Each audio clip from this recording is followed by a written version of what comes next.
I went to Chase and I just said, hey, man, if you wanted to change, you better do it soon. You're building some equity with this 24, but it's not too late to change and it not be like a, kind of an awkward thing. So he's like, oh, no, I ain't. Chase Elliott wanted something that meant more to him than anything else in racing, a number that reminded him of his dad and his childhood. But he stayed quiet for years, even when he had the chance to ask for it. So how did he finally end up with the legendary number 9?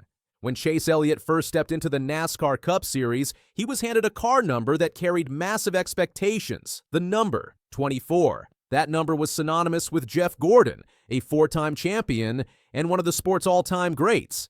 Taking over that ride at Hendrick Motorsports wasn't just a job, it was a statement. Chase wasn't just replacing a legend, he was walking in his tracks. But while the number 24 had legacy, it didn't have the kind of emotional weight that the number 9 held for Chase. That number belonged to his father, Bill Elliott, a Hall of Famer and fan favorite who drove the number 9 to fame throughout the 1980s and early 90s. Growing up, Chase had watched his father compete in that car. It was more than just paint and metal. The number was part of the Elliott family identity. Despite this deep connection, Chase never asked for the number 9. When he joined Hendrick Motorsports full-time in 2016, he stuck with the number 24 out of respect. Jeff Gordon had built that number into a brand. Fans worshipped it. The pressure of carrying that torch was immense, but Chase handled it quietly, professionally, and without complaint. Yet behind the scenes, something didn't sit right. Dale Earnhardt Jr. picked up on it. He saw the way Chase interacted with fans, how he spoke about his father, how he carried himself. Dale had been in a similar position once, stepping into the limelight while carrying the Earnhardt name. He recognized the subtle signs that Chase wanted something different. I think the 9 car was going away. Petty or whatever that 9 car was at the point was going away and available or had been gone for a couple years. According to Dale Jr., Chase never came out and said he wanted to make the change, but his hesitation told the whole story. Dale eventually told him that if he truly wanted the number 9, he needed to act fast. The longer he stayed in the number 24, the more he'd become defined by it. The deeper the roots would grow, and the harder it would be to make a clean break. Dale didn't stop with advice. He took action. He approached Rick Hendrick himself, telling him that a switch would make sense, not just for Chase, but for the team and the fans. He believed the number 9 belonged with the Elliots. It would boost merchandise sales, increase fan loyalty, and give Chase something to fully call his own. Hendrick didn't need much convincing. He saw the opportunity and agreed to explore it. And so I went to Rick and I said, Rick, I said, man, I was like, I got an idea that I think would be a pretty big deal. I was like, an Elliott in the number 9 is a big win for everybody. And there was one more hurdle. The number 9 was owned by Richard Petty at the time. In NASCAR, teams don't automatically own all the numbers. They must be released or reassigned by NASCAR and sometimes with the blessing of former owners. Petty understood what the number meant to the Elliott family. He didn't hesitate to release it, saying Chase was the right person to carry it forward. The change was announced in 2017, and in 2018, Chase Elliott officially took over the number 9 car. William Byron inherited the number 24, and the reshuffle was complete. But this wasn't just an administrative switch, it was a transformation. As soon as Chase got into the number 9, everything seemed to click. The car looked right. The brand felt right. The fans responded. And on the track, Chase began to rise. In his first season with the new number, he earned his first Cup Series win at Watkins Glen. More victories followed. A 2020 championship soon made it clear this was the right move. Looking back, that switch became one of the most pivotal decisions in Chase's career. Without that number, maybe he still wins races, maybe he still finds success, but he wouldn't be where he is now in terms of identity, brand power, or emotional connection with fans. Dale Earnhardt Jr. never took credit publicly until Chase himself spoke about it. On an episode of the Dale Jr. Download, Chase finally opened up and acknowledged that it was Dale who set the wheels in motion. Dale responded humbly. Played and sort of kicking the ball down the hill, I was happy to do because Chase, I wanted that for Chase. Yeah. He's living his dream, racing, and This wasn't just about a number on a car. It was about legacy. It was about finding your own voice in a sport built on tradition. Chase Elliott didn't demand anything. He didn't make noise. He waited out of respect. And that's exactly why Dale stepped in. Because sometimes the people who deserve it most are the least likely to ask. Today, Chase Elliott and the number 9 are inseparable. The car has become a symbol of both past and future. Fans who once cheered for Bill now cheer for Chase. The number has come full circle, passed down not just by blood, but through trust, mentorship, and timing. In a world where branding and legacy often clash, this story is a rare case where they aligned perfectly. It's a reminder that even in a high-speed sport like NASCAR, some of the most important moves happen off the track, in quiet conversations between people who understand what's at stake. And maybe, just maybe, the most meaningful numbers in racing aren't chosen. They're inherited. Yeah, that was frustrating, but honestly, it didn't really matter. It might have been a good thing at some point not to know. So, yeah, I didn't really know what was going on. We had some radio issues for sure. Alex Bowman's playoff dreams just ended at Bristol, and Kevin Harvick isn't staying quiet about why it happened. The former champion is calling out some serious mistakes that cost Bowman his shot at the title. Alex Bowman's 2025 playoff run has been nothing short of a disaster. What started as a promising championship chase turned into a complete meltdown, and it all came crashing down at Bristol Motor Speedway last weekend. Despite finishing 8th in the race, Bowman fell 10 points short of advancing to the round of 12, officially ending his title hopes. But here's the thing that really stings. This elimination wasn't because of bad luck or getting wrecked by another driver. According to Kevin Harvick, this was a complete organizational failure that cost Bowman his championship dreams. Heading into Bristol, Bowman was already in serious trouble. He sat 35 points below the playoff cut line, which meant he essentially needed a miracle to keep his season alive. How did he get into such a deep hole? 2 absolutely brutal pit stops that completely destroyed any momentum he had built during the summer. First came Darlington, where a disastrous 40-second pit stop turned what could have been a solid day into a 31st place finish. Think about that for a second. 40 seconds on pit road. In NASCAR, that's basically like giving every other car a full lap head start. That's not just slow, that's catastrophically bad. Then came Gateway, where another slow pit stop led to a 26th place finish. 2 races, 2 pit road disasters, and suddenly Bowman found himself staring at elimination with just 1 race left to save his season. The situation got so bad that Hendrick Motorsports made a drastic decision before Bristol. They completely overhauled Bowman's pit crew, swapping almost everyone except the fueler with the crew from Carson Hocevar's number 77 Spire Motorsports team. This wasn't just a small adjustment, this was throwing everything out and starting over with just 1 race left in the round. Bowman himself admitted he wasn't deeply involved in the decision, saying those crew members had been fast at times throughout the year and were great athletes. But when you're facing elimination, sometimes desperate times call for desperate measures. The Bristol race weekend started with some hope. A.J. Allmendinger grabbed the pole position with a speed of 126.930 miles per hour, marking his first pole since Watkins Glen back in 2015. Bowman qualified 15th, which wasn't spectacular, but gave him a decent starting position to make something happen. The race itself turned into a tire management game, with Goodyear bringing softer compounds that created significant fall-off throughout the night. This added another layer of strategy that teams had to navigate. And for a team already struggling with execution, it was just one more thing that could go wrong. Christopher Bell ended up winning the race, securing his spot in the round of 12, while Bowman's season came to an end despite that 8th place finish. Sometimes in the playoffs, decent just isn't good enough when you're that far behind in points. Hits him hard. Good, perfect. Stay on Bell it, dude. sustains it, and Bell's gonna drive to victory. How about that? Christopher Bell in Bristol. That was beautiful. What a spectacular end This is where Kevin Harvick stepped in with some of the harshest criticism we've heard all season. Speaking on his Happy Hour podcast, Harvick didn't just point fingers at the pit crew, he went straight after the entire organizational structure of the number 48 team. Harvick explained that the Hendrick cars just haven't had the speed they expected in the opening round of the playoffs. He mentioned there was a little hope at St. Louis, where they typically don't run well. But overall, it was a tough first round that didn't meet expectations. Harvick even admitted he picked Kyle Larson to win at Bristol. But Larson was nowhere to be found all day.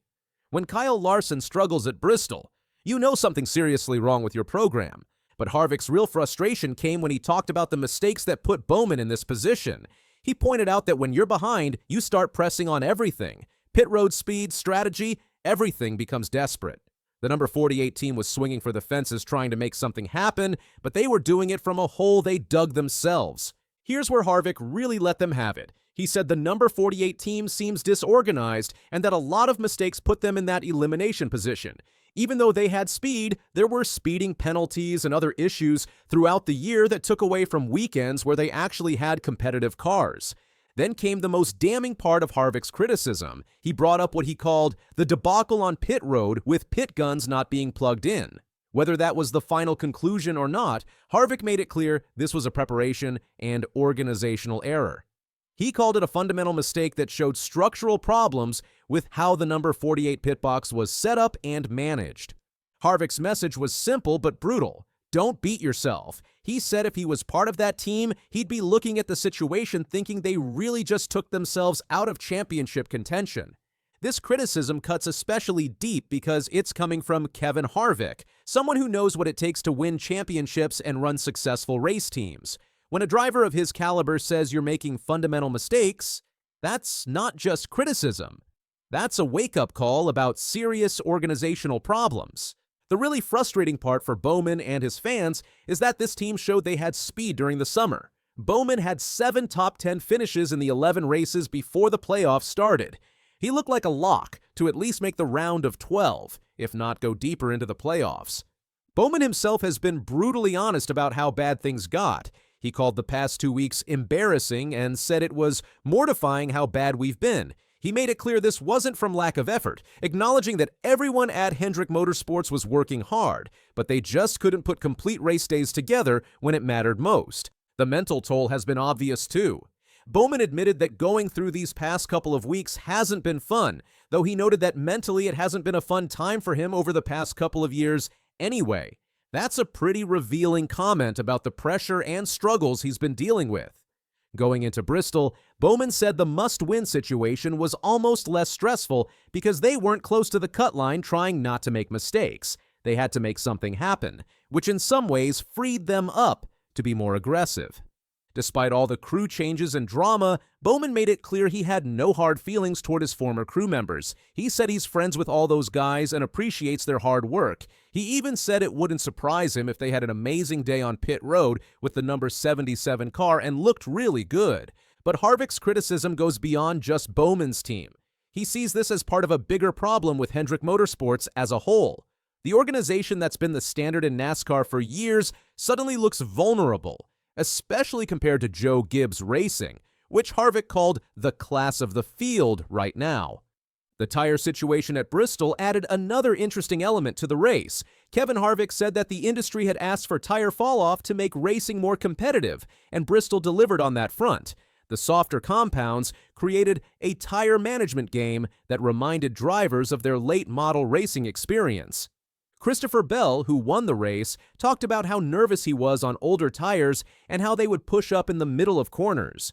The tire strategy became crucial, and teams that could manage their rubber had a significant advantage. For Alex Bowman, this elimination has to be devastating. He came into the playoffs as one of only 2 drivers without a win, but he had momentum from that strong summer stretch. To see it all fall apart because of preventable mistakes has to be incredibly frustrating. Oh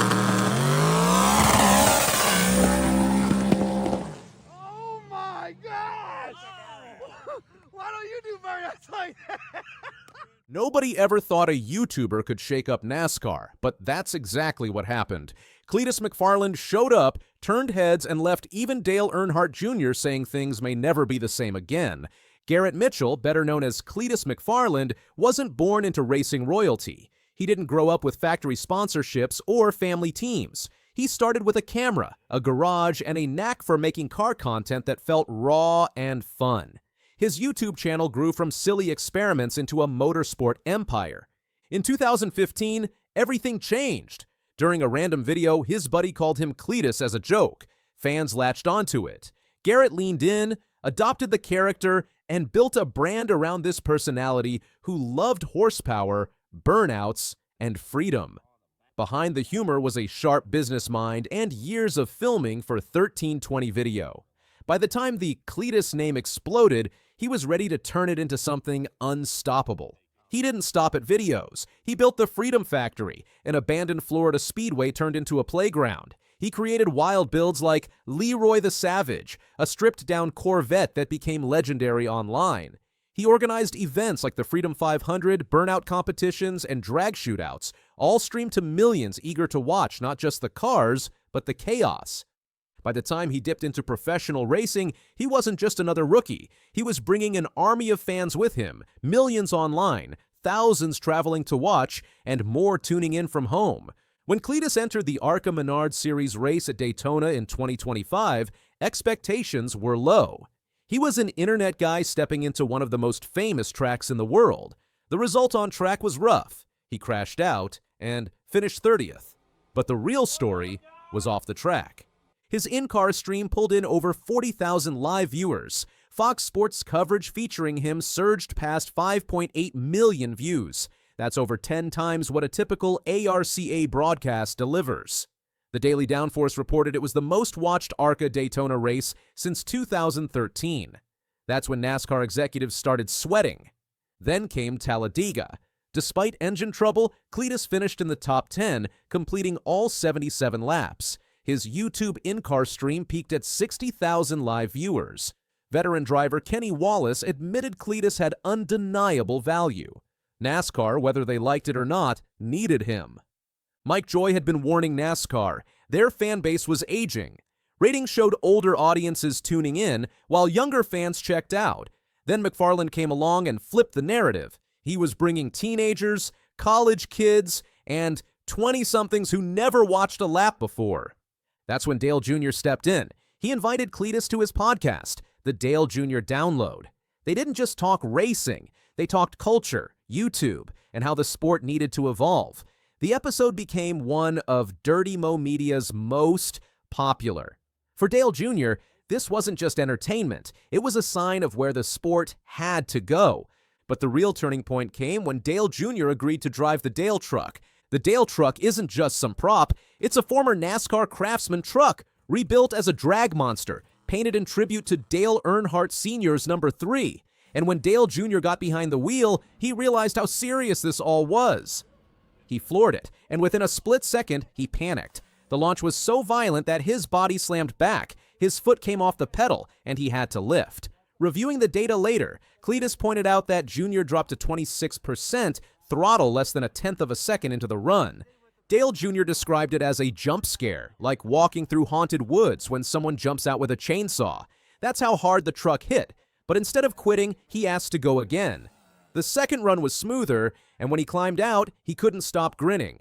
The bigger realization hit him later. If a drag truck could deliver that kind of rush, what must it feel like in NHRA top fuel at 300 miles per hour? Suddenly, Tony Stewart's transition from NASCAR to NHRA made perfect sense. Here's the harsh truth. NASCAR has been struggling with declining ratings and an aging audience. The average fan is in their 50s, and younger viewers aren't connecting with traditional broadcasts. Sponsors want fresh eyes, teams want packed stands, networks want ratings.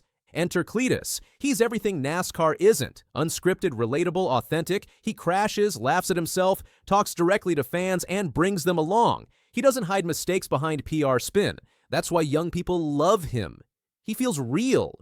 It's the same formula Jake Paul used to revive boxing among Gen Z. Love him or hate him, he brought millions of fans to a fading sport.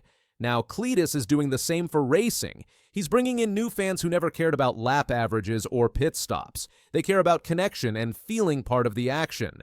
For Dale Jr., this is both exciting and unnerving. He's NASCAR's ambassador, its bridge to modern culture. But even he admits what McFarland is doing highlights NASCAR's weakness. The old model, big TV deals, scripted promos, is cracking. And McFarland just proved it with YouTube streams pulling bigger numbers than traditional coverage.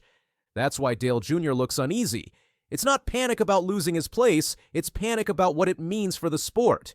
If NASCAR can't adapt, Cleetus won't just be a fun side story. He'll be the blueprint.